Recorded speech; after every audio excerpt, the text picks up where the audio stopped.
সমস্যাটা কি হয় জানো তো বিরেনদা, আমি সবাইকে বলছি, যারা এখন পায়নি, যারা প্রত্যেককে বলবো যারা পায়নি তাদের জন্য বলবো যে এইবারে যে হলো না না, এই একটা জিনিসই ফেস করতে হবে যেটা এতদিন ধরে ফেস করছিলে তোমরা সবাই, যে বাইরে বেরোলেই তোমার বাবাকে জিজ্ঞেস করা হবে ছেলে কি করে, তুমি বেরোলে জিজ্ঞেস করা হবে তাহলে এখন তাহলে কি করছিস।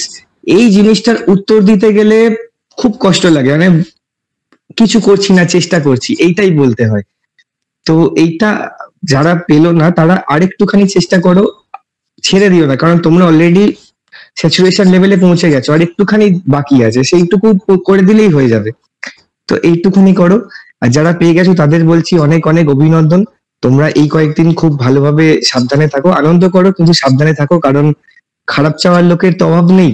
তো আজকে পাড়া প্রতিবেশীতেও কিছু লোকজন থাকে যারা চাইবে যে তুমি যাতে জীবন উন্নতি না করতে পারো। এদিক ওদিক অনেক লোক থাকে, বন্ধু মহলে থাকে, সব জায়গায় থাকে। তো তাদেরকে না কাটিয়ে তুমি যখন একটা জায়গায় পৌঁছে গেছো, তোমাকে এখনো তারা না হিংসায় দেখছে তোমাকে। তো এইটুকু জায়গা একটু কাটিয়ে দাও। আর আরেকটা কথা হচ্ছে যে এই যে একটা এই দুর্মূল্যের বাজারে একটা চাকরি পাওয়া অনেক বড় ব্যাপার।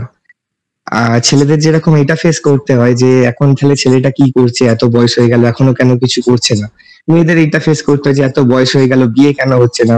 মানে বিয়েটা হচ্ছে মেয়েদের জীবনের একটা শেষ মাইলস্টোন হিসেবে ধরা হয়, আর ছেলেদের ক্ষেত্রে চাকরি, মানে এটা হয়ে গেল মানেই ওদের জীবনে সব হয়ে গেল, এরকম ভাবে একটা দেখা হয়। তো যারা ছোট নজরে দেখে, খারাপ নজরে দেখে, বা যারা ক্ষতি চায়, তাদের কাছে না নিজের আনন্দটা বহিঃপ্রকাশ করতে যেও না, কারণ যখনই করতে যাবে দেখবে তারা এমন এমন নেগেটিভ কথা বলবে, তুমি যে ফিল্ডে আসো সেই ফিল্ড নিয়ে নেগেটিভ কথা বলা শুরু করে দেবে। তো এইগুলোকে তাদেরকে এন্টারটেইন করতে যেও না, তুমি পেয়েছো তোমার দমে পেয়েছো, তুমি খেটে পেয়েছো কষ্টে পেয়েছো। তো এইটা পুরোপুরি নিজের অ্যাচিভমেন্ট, নিজের কাছে রাখবে। আরেকটা জিনিস আমি এটা খুব ইম্পর্টেন্ট কথা বলবো যে আমি আমি এবি নিয়েছিলাম একটা কারণে, যে আমি যাতে ফ্যামিলিকেও টাইম দিতে পারি, সেই কারণে আমি আমার দুটো কাট অফই ক্লিয়ার হয়েছিল, কিন্তু আমি এবি তে আমার সিলেকশনটা প্রেফারেন্সটা রেখেছিলাম। তোমাদেরকেও একটা কথা বলবো, সবাইকে বলছি, জীবনে যাই করো নিজের ফ্যামিলিকে টাইম দিও। কারণ আমরা এই যে চাকরি করি, এই যে ইনকাম করব, এটা কিসের জন্য জানো তো? আমাদের যাতে আমরা ভালো থাকতে পারি, আমাদের ডিয়ার ওয়ান্স নিয়ার ওয়ান্স যাদের সাথে, যারা আমাদের পরিবার, যাদের সাথে আমরা থাকি রোজ, যাদের মুখটা আমরা দেখি, তাদেরকে ভালো রাখতে পারবো, তাদেরকে একটা বেটার লাইফ দিতে পারবো। তো সেই বেটার লাইফ যদি আমরা দিতে চাই, তাহলে কিন্তু আমাদের তার সাথে সময় কাটানো উচিত। কারণ খালি ফিনান্সিয়াল সাপোর্ট দিলে হয় না, তোমাকে মেন্টালি ফিজিক্যালি তাদের কাছে থাকতে হবে, তাদেরকে সাপোর্ট দিতে হবে।